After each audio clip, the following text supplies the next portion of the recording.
কচুর শাক, ইলিশ মাছের মাথা অথবা চিংড়ি মাছ ছাড়াও কিভাবে নিরামিষে দুর্দান্ত স্বাদের তৈরি করা যায় আজকের রেসিপিতে সেটা দেখলেই বুঝতে পারবে। তার জন্য আমার সঙ্গে কিন্তু পুরো ভিডিওতেই থাকতে হবে। যদি কেটে বেরিয়ে যাও তাহলে জানতে পারবে না।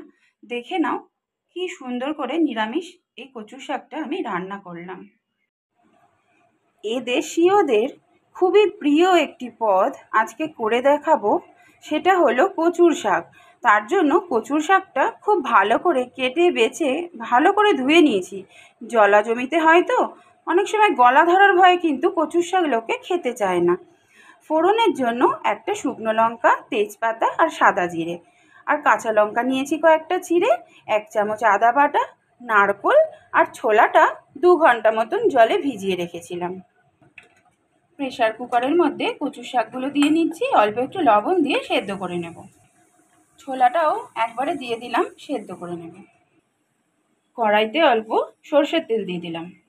তেলটা গরম হয়ে গেছে, শুকনো লঙ্কা, তেজপাতা আর সাদা জিরাটা দিয়ে একটু ভালো করে নেড়ে নিচ্ছি।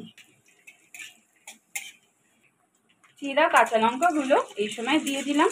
কাঁচা লঙ্কার ফ্লেভারটা খুব ভালো লাগবে তেলে দিয়ে ভাজলে।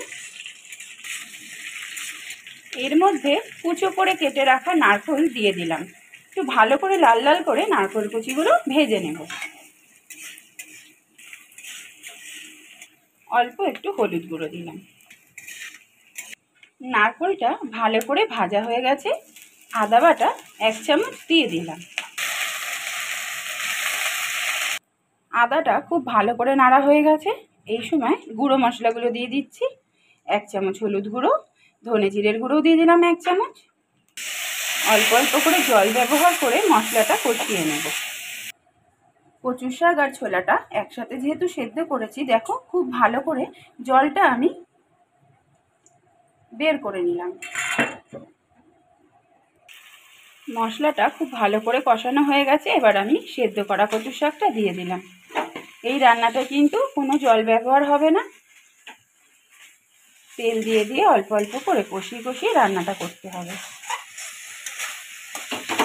এই কচুর শাক ইলিশ মাছের মাথা দিয়েও কিন্তু খুব স্বাদ হয়, চিংড়ি মাছ দিয়েও খুব টেস্ট হয়। তোমরা ওইভাবেও করতে পারো। আমি যেহেতু নিরামিষ করেছি তাই নারকেল আর ছোলা দিয়ে করলাম। পরিমাণ মতন লবণ দিয়ে দিলাম। এই শাকটা কিন্তু একটু ঝাল ঝাল আর মিষ্টি মিষ্টি হয়, তাই জন্য আমি 1 চামচ চিনিও দিলাম। এদেশীয়দের ফেভারিট রান্না বলেছি একটাই কারণে, আমাদের মধ্যে বিশ্বকর্মা পুজোর আগের দিন রাতে একটা অরন্ধনের রান্না হয়, অনেকে সেটা রান্না পুজোও বলে। সারা রাত জেগে সেই রান্নাটা আমার ঠাকুমা করতো। তো তার মধ্যে কিন্তু এটা ভোগেরই রান্না, একদম নিরামিষভাবে হবে, ঠিক এইভাবেই করতো। তাই জন্যই বললাম যে এদেশীয়দের এটা খুব প্রিয় রান্না। পূর্ববঙ্গের লোকেরাও কিন্তু কচুর শাক খান।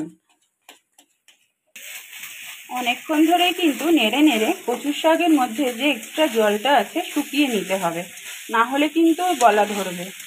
আর যদি পুরোটা ভাজা ভাজা করে নেন তাহলে গলা ধরার কোনো ভয়ই থাকবে না। এর স্বাদটা আরও বাড়ানোর জন্য হাফ লেবুর রস দিয়ে দিলাম। কচুর শাকের জলটা কিন্তু পুরো শুকিয়ে গেছে। এই সময় আমি নারকেল কোড়া দিয়ে দিলাম। আমি দুবার রান্নাতে নারকেল ব্যবহার করেছি। ছোলার সাথে নারকেল কুচি মুখে পড়লে কচু শাকটা ভাত দিয়ে খাওয়ার সময় খুব টেস্টি লাগে, আর নারকেল কোড়া দিলে তো লাস্টে এর স্বাদটা আরও দ্বিগুণ হয়ে যায়।